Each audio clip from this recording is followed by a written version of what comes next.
Ste imali taj, ajde kažem, osjećaj da će to tako biti u 84. Ma nisam razmišljao uopšte, ja sam krenuo iz Cetinja, došao u Šabac 78. godine, sa 17 godina, nisam uopšte razmišljao, niti sanjao da će doći nastupiti jedan takav period mog života, da ću postići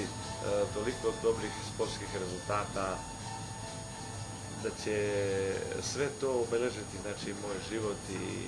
i verovatno do smrti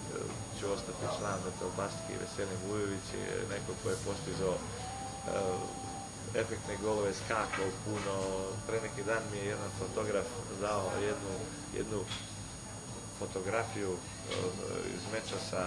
Atletikom iz Madrida, koja je malo snimljena iz jednog ugla, pa taj moj skok koji jeste bio dosta velik izgleda strahovito velik, da ljudi koji pogledaju, odnosno moji rukometaši kojima sam pokazao, kažu dobro, šta je ovo, kaže, ja kad bi skočio ovoliko, povredio bi se. Nisam razmišljao, ja sam jedan normalan čovjek, krenuo sam iz jedne male sredine kako je Cetinje, iako ponosne i Cetinjani za sebe misle da su najpametniji, najlepši, da su Božji narod i tako dalje. Iz jedne radničke porodice, u normalnim uslovima, mislim tako, ceo moj život je obeležen druženjem sa najnormalnim mogućim ljudima i ja nemam nikakvog problema i juče upravo sam se ispričao, prolaze ovi čistači ulica,